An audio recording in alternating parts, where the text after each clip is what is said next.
Assalamu alaikum wa rahmatullahi ta'ala wa barakatuhu. Welcome back, where we've been discussing the subject of humility as part of the whole series and this particular episode on purification of the heart, trying to be better and more humble, especially in the face of criticism, where we give thanks and we apologize and we make ourselves, don't let anybody think they've met a rock when they come to show you your mistakes. No, let them feel this is somebody ready to change. He's even appreciating the fact that I am telling him where he did wrong. He's, really listening, not just looking busy with something, feeling and showing embarrassment. No, but nodding and appreciating. The reason why nodding is useful, it makes people more comfortable to keep speaking. Remember that when somebody is showing you your mistakes, they're actually bringing treasures out. Why? Every mistake is an opportunity to become better, an opportunity to make another step towards improvement. Every mistake is like another piece of gold. And very often, when people show you your mistakes, that's a gift better than a piece of gold. That allows you to improve your relationship with Allah and your relationship with others.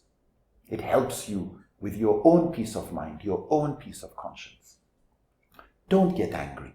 Yes, some people are not good in packaging your mistakes for you. They'll present it as raw and sometimes probably even a bit exaggerated. But probably it's better for you to think that you are the one thinking it's exaggerated. Actually, your problem is worse than the way it was presented. It's better to think that way. And so even if you think it's exaggerated, and sometimes it is. Sometimes you're always doing this. And you just say, always? Oh, come on, I don't always. Don't go that way. Reinterpret. When they say you are always, maybe the person means most of the time. Just absorb it. And they may say things that make you angry. Don't respond then. Save your anger for the next day. If you remember the story with the baker, save your anger for the next day. Save your anger for a time when you've got to think about it, calm down, and you are able to actually compose a good appreciation to the contribution, to the criticism. And even if you disagree with some of it, you're able to say it in such a way that it doesn't appear just defensive. So when it comes to being humble, we need to be more deliberate. In fact, it is probably very beneficial not just to believe you are not humble, but even when you are humble, that you are just acting humble. You're pretending to be humble. Deep inside, you'd rather talk the person down and put them in their position. But you know what? I'll try and be more humble. I'll be a little more humble than I was last time. I'll start immediately. And as you continue practicing, repeating, it starts to become a habit that you wait for people to talk. That the moment they say something wrong about you, I am sorry I came out that way. I appreciate the point you're making. And I'll give it more thought. Honestly, thank you so much. You may not agree with 90% of what the person said, but have time to go and think about it first. And get into that habit of pretending to be humble. In all honesty, inside you, stupid person, what does he think? Who does he think? Just keep that one to yourself. Pretend, thank you, I appreciate. Yeah. And find your quiet time between you, your conscience, and your Creator to bring out those things again. If possible, as somebody is saying, I have a problem with you, get pen and paper out, put it down. Why? Because sometimes when people give you 5 faults, you are so incensed and angry about the first thing they mentioned that you stop listening to them. So let them land. You will have time to think about it. You will have time to pray over it. You will have time for dua and dhikr. And this is an area I'd like us to really not forget. When it comes to self-purification, every day, after we finish prayer, we go into dhikr. Subhanallah, Alhamdulillah, La ilaha illallah, Astaghfirullah, Salatu ala Nabi. Each of these requires us to think. It's not how many times you say it that matters only, but how much time you spend saying it. It's better you say, Astaghfirullah, Astaghfirullah, Astaghfirullah, than Astaghfirullah, Astaghfirullah, Astaghfirullah, Astaghfirullah, Astaghfirullah, and your mind is not there. It's how much time you spend saying it, and you're focusing in all sincerity between you and Allah, where you're saying, I seek your forgiveness, Allah, Astaghfirullah. That you seek Allah's forgiveness, and you're thinking about it. Wa atubu ilayk. I'm reforming, I'm returning Allah back to you. I've made mistakes. There's no arrogance around Allah. We are trained from the earliest times that when you are saying Astaghfirullah, just as when you are saying sorry to somebody, it's not sorry, I've said sorry now. The way children do. You even get even more angry with people. How can we do that between us and Allah on an area that can end up with either paradise or hell, success or failure? So when you are doing your dhikr, when you are asking Allah for forgiveness, count your wrongs. Why? Because you are confessing before Allah. And so when we look at what the Prophet described as Sayyid al-Istighfar, the master, the greatest of the istighfar, where you say, Allahumma anta rabbi la ilaha illa anta. Allah, you are my creator. You are my Lord. None but you. Halaqtani wa ana abduka. You created me. I am your servant. Wa ana la ahdika wa ahdika mastata'tu. I am on that agreement, that pact we have. That I will do my best, mastata'tu, to the best of my ability. Abu laka bi ni'matika alayya. Allah, I'm coming. You have shown your ni'mah to me. No, I'm not as if you haven't done anything. No, you've blessed me. Abu laka bi dhammi. Allah, I'm coming to you with my faults. Faghfirli, Allah, please forgive me. فَإِنَّهُ لَا يَغْفِرُ الذُّنُوبَ إِلَّا أَنْتَ. And nobody is there to forgive except you. This is confession. Abu laka bi ni'matika alayya. But also Abu laka bi dhambi. Allah, I'm coming to you with my sins. But as you are saying that, ask yourself, what sin are you talking about? My rudeness to my parents, my rudeness here, my conceitedness there, my lust here, my greed there, my anger here, my cowardice here, my gossip there, my miserliness here, my show off there, my defensiveness here, my lie there. Think about it. Don't ever be doing istighfar and your mind is not on what are you asking Allah forgiveness for. Otherwise, it's a measure of your insincerity instead of it being a sincere opportunity for Allah to wash away your sins. Even as the Prophet said, even if there were as much as the foam of the sea. Inna Allah yaghfiru dhunuba jami'an. Allah can forgive all sins, but you have to be sincere. And we can't take Allah for granted.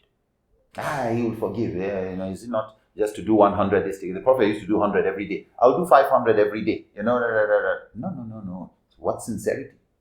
You can't take Allah for granted. Allah is not some calculator. 2 plus 2. Calculator has no choice. Equals to 4. You can't be treating Allah, I've already done Allah has to forgive me. After all of this, He has to forgive me. Be very careful. Allah can forgive somebody their whole sin just because they gave water to a thirsty dog. We don't even know how much iman, etc. that person had. Allah can forgive if He sees sincerity. And when you are repeating takbir, Allahu Akbar, Allahu Akbar, Allahu Akbar, please, as you mention Allahu Akbar, remember, however big your sin is, Allah is greater. Allah is Ar-Rahman. Allah can forgive. There is no sin greater than Allah's forgiveness.